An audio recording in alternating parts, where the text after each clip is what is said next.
Hi, I'm Eugene Chan, and I'm absolutely thrilled to bring to you legendary singer and recording artist Frances Yip as our guest this evening. With a career spanning over 5 decades, which has evolved from the swinging 60s through the disco era and into contemporary music, Ms. Frances Yip has captivated audiences worldwide with her powerful voice and emotive performances. Known for her signature songs Shanghai Beach, she has recorded over 100 albums and performed in more than 30 countries.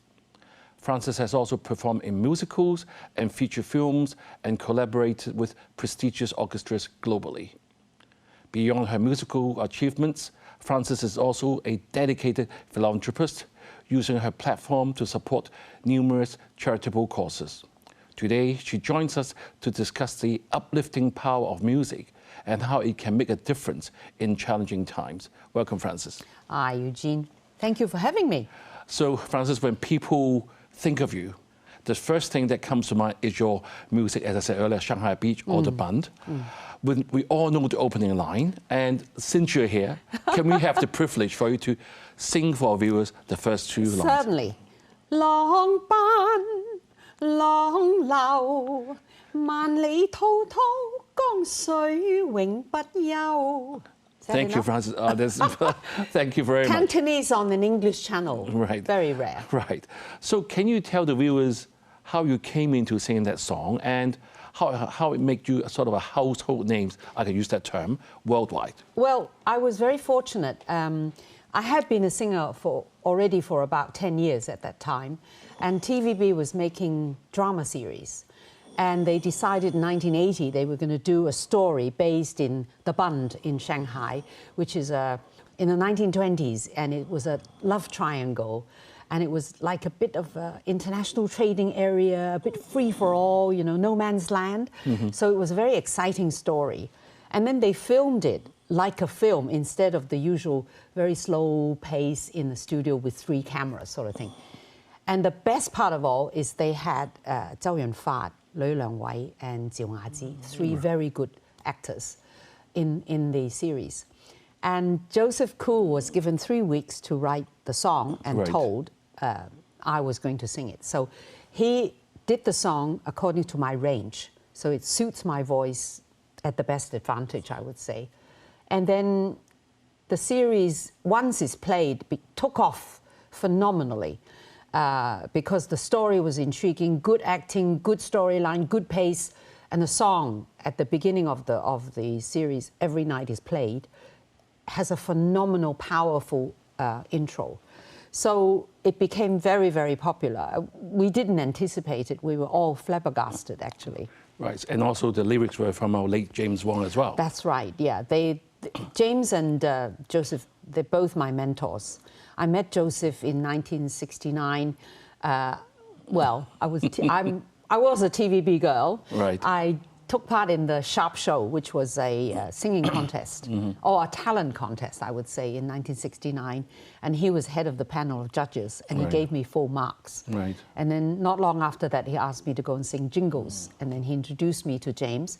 And that's how I came to become a recording artist, singing background music, singing a lot of jingles. James Wong, Joseph Koo, and I, quite a phenomenal trio in those days. Right. Enjoy Yourself Tonight used to have commercial breaks of about 4 minutes, 5 minutes. And there was one night I was actually on EYT and I watched one of these, and out of the 6 commercials, 4 of them were ours. Wow. It's quite phenomenal. I'm sure the viewers, like myself, are sort of recollecting those scenes in front of our minds right now. Well, some of the commercials we did were very, the recall was very like, 過馬路要小心, you know, the road safety. 阿姐捐血, 阿哥捐血, that's the Red Cross song. There were quite a lot of them were really still being used today, the road safety. Just now you mentioned Joseph Koo and James Wong, 2 very sort of famous person in the music scene for Hong Kong that has contributed so much. Can you tell us more about as a mentor? I mean, you were a secretary with the HSBC at the particular time, right. and then you got the music contest, and then you go in the scene. how do they help you to develop a career? Or do you ever expect that we're still talking about music after 50 plus years? Yes, I never expected it. Well, when I was working for the bank, singing was purely a pastime. Hong Kong people of my era do many things at once, right? I was working at a bank. I was an auxiliary police inspector. Really? And then I also did a lot of singing because I've been singing ever since I was a kid. Singing in school, singing at church. Did anybody teach you singing? No. I had a music teacher. I was hopeless in maths and hopeless in music theory, but everything I made up with practical because I can sing well. So I've always learned everything by ear. I have very good music memory. So when I became a jingle singer and went to the studio to work with Joseph, and Joseph would play the piano, the melody for me to learn, and I can learn it usually after twice. You know, he played it twice and I can sing it. And then with singing commercials, you learn to sing solos, harmonies, children's voices, adult voices, and I also did a lot of movie background music with them. So if it's a very sexy scene, you learn to sing very breathlessly. Really? But if it's something very happy and, you know, you sing a bossa nova or something and you go really light, you know. So I learned all my singing from them. Right. Yeah, I'm sure the viewers are enjoying what you're sharing with them. See, I think you're one of a Hong Kong artists who had the opportunities or the privileges to travel around the world and you know different languages. How do you see Hong Kong singers at that time, at your era, compared to now? I mean, are we having less opportunities now? Or? Oh, no. There are far more opportunities now, but to break out is harder because the competition is a lot fiercer now. Whereas in my young days, if you're a singer, you're a singer. Right. Very rarely would you get involved into a film or anything. Right, I see. You know, you might do a film a year. But then nowadays it's all different. As soon as you can launch yourself on the internet without a record company and you get a big following on YouTube, once you break out, then people will come to you and they want to manage you. And then you do movies, you become a spokesperson for products, you do concert tours, you know, even when you're not ready, you do it. So very different. For me, in those days, in 1969, I could not do a concert at Lee Theatre, which was the major concert venue. We all remember it that. was in only for Bay, people like yes. Diana Ross, Paul Anka, Frank Sinatra, only those. I was the first one to have a concert there in 1974, purely because I moved to London and I recorded under the EMI label in London. So suddenly I was treated like a foreign artist. Right. So what was your biggest challenges in your sort of career in the entertainment business? I'm sure you had your tough times as well.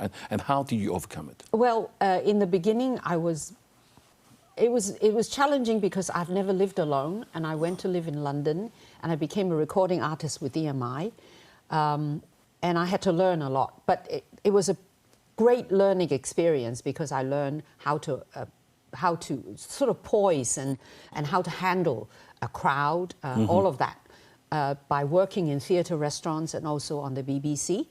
And also, in those days, my type of music is for Radio 2, which means that you don't play records. When you have a new record, you have to take the music with you physically and go to Manchester, Glasgow, and sing with the BBC orchestras with your music.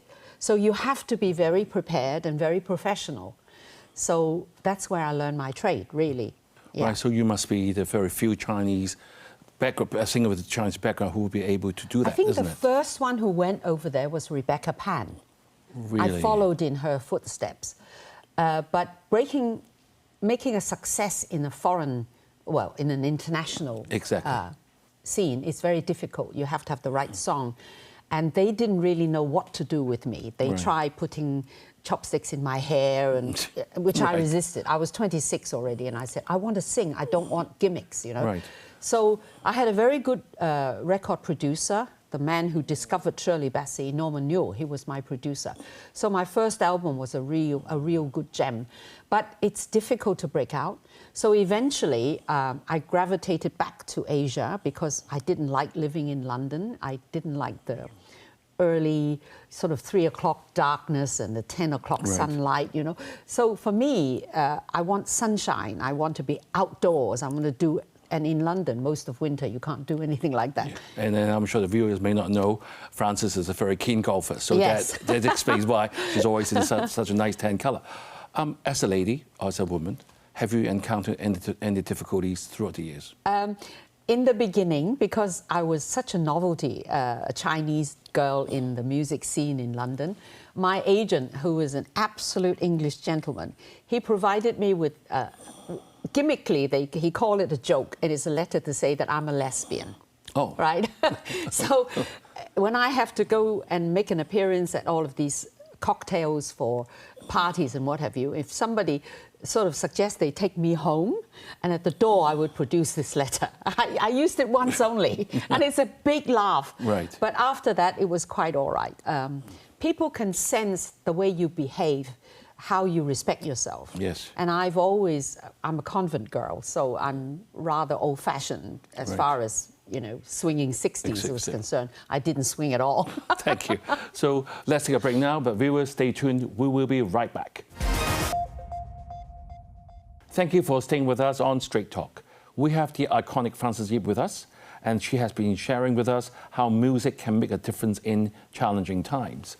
So Frances, thank you for sharing a lot of the ins and outs. I'm sure the viewers will love it, to know the background of what has happened.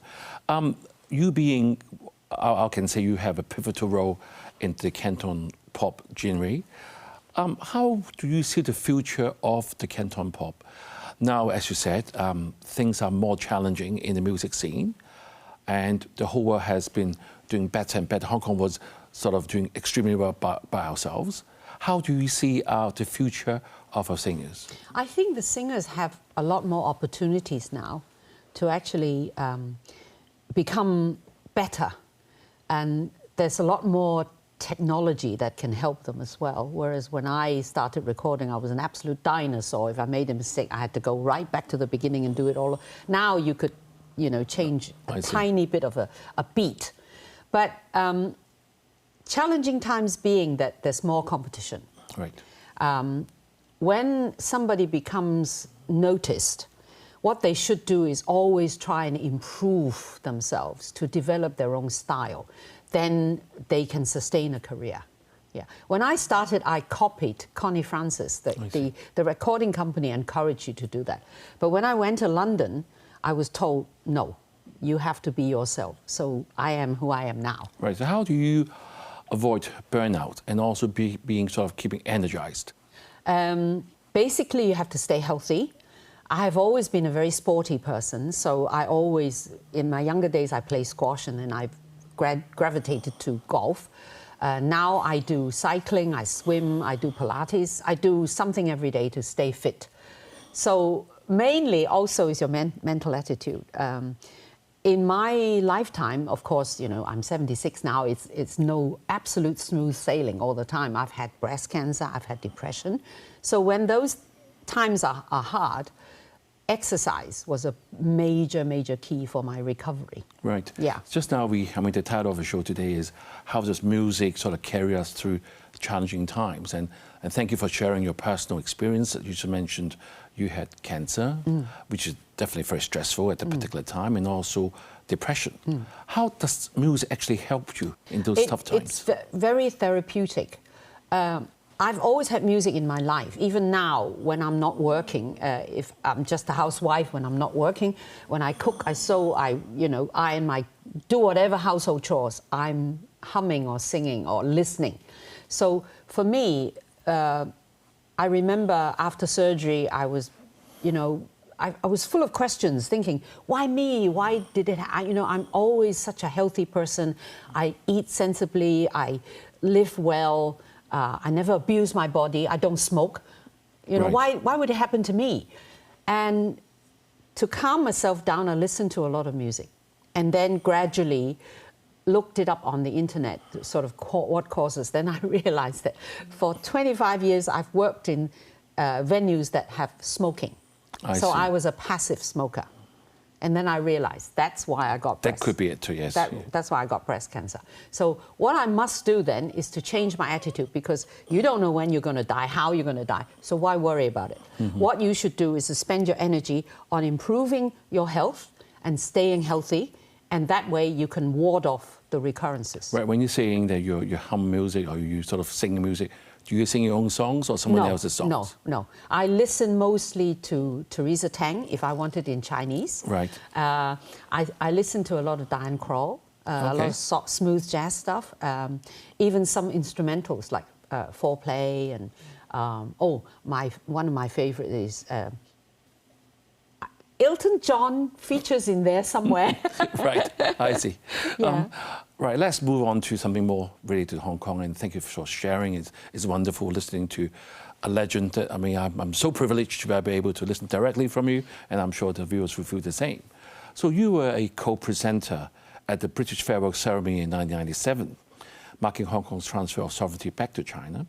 That must be a very proud moment for you. How did you feel for being part of such a significant historical event, and what impact of that has it on you as an artist? To be honest, I was terrified. Right. Knowing the fact that it was beamed all over the world. It was produced by BBC. They came to Hong Kong several weeks before. We had about 3 weeks rehearsal.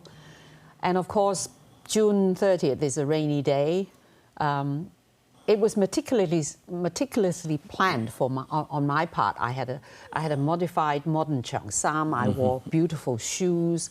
I had several colors in my hair that matched the cheongsam. But of course, once it started to rain, we had to use an umbrella. Right. All the top light were gone. Nobody could see the color of my hair. Right. But what really made me feel it was an end of an era is the fact that lowering the flag, because I am a product of the colonial past. Right. I was born in Hong Kong, educated in Hong Kong. I also became popular and known because of the success of the export of Hong Kong music and Hong Kong everything, really. I promoted Hong Kong for about 17 years for the Hong Kong Tourist Association as a tourist destination.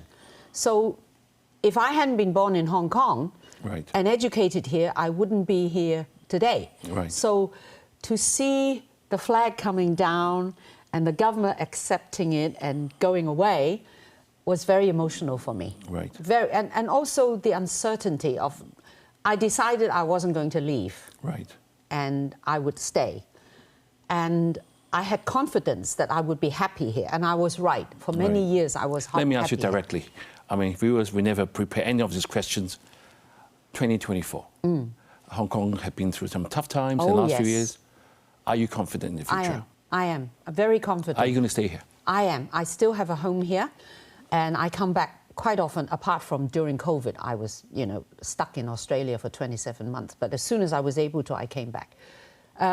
I believe in the resilience of the people in Hong Kong. Majority of the peace-loving, majority of the people of Hong Kong are peace-loving. They want to make a living. Yeah. I myself have not got a single political soul in my body because we were never taught that. I had to learn to vote when I became an Australian citizen. Right. I didn't know anything about voting. Right. So for me, to see the people of Hong Kong settling down into a peaceful existence, they will bloom again. I'm absolutely certain they will. And I'm doing everything I can to help make that spirit happen. Right, just now you mentioned you were our ambassador, for 17 years for the Hong Kong Tourism Board. Do you see a role in our celebrities in promoting Hong Kong? I mean, yes. And how should they do that? We all do. When we get invited to go overseas to perform, we promote Hong Kong. Because many of the people who come, like San Francisco, whatever, many of them are originally from Hong Kong, and then they bring their friends to come and see, and then they come for a visit. It's quite natural. Yeah. Yeah. Just now you mentioned that you spent some time in Australia, and I'm sure, people all over the world have been if they watch international news, there have been some smears of Hong Kong, and also, I mean, the COVID, we had quite a long time of restrictions, and it doesn't give Hong Kong a very good name, which is a fact. How do you find those comments when you're back in Australia? Do you see people questioning you, or Yes. how do you present Hong Kong It to them? became quite a frustration between me and my Australian friends, trying to explain to them that Western media had painted the wrong picture, and that people in Hong Kong are not like that. Gradually, they understand it now. Also, they appreciate the misinformation they've been given, because the truth will always win out in the end. So some of them are coming back, which I'm very pleased to see. Yeah. Right. But I do my best to clarify the situation whenever the occasion arises. Right, thank you, Frances. I mean, you are celebrating 55 years as a recording artist this year. And to mark this special occasion, I know that you are releasing a special collection of music called the Frances Yip Golden Hits. Can you tell us a bit more? Well, it's I'm sure the button is there, I'm sure. Yeah, and there are, I think there are about 10 songs on it and several new songs. I've been very fortunate that when I turned 68, I was approached to sign a recording contract with a Hong Kong label, and I thought, oh, that's impossible. I'm, elderly. But she said, no, you're iconic. We want to record you. So even during COVID, we had about a new song every 6 months or so. For that, I'm truly grateful. And they extended the contract. So I'm still under contract to them. It's Wow Music. Right. And so we're releasing this collection of songs that we did over the last 7 years. Yep, and you also have a special concert coming up as well. Yes, in August at the Queen Elizabeth Stadium. Well, I'm sure. Yes. It's called Gratitude, because I'm so thankful that throughout my career, I've met so many people who helped me along the way, educated me along the way, and they were so considerate and caring towards me. Right, Frances, I'm going to ask you the last question. Looking at your incredible journey, how would you summarize the most significant lesson that you have learned, and what advice would you give to our aspiring young musicians? Wow.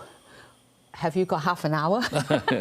No, actually... You've got 20 seconds. I'm just very grateful that I've never planned anything deliberately in my career. Things happen to me, they come to me, opportunities come, and I grab them. And I work very hard to do the best I can. So for any young artist, that's my advice.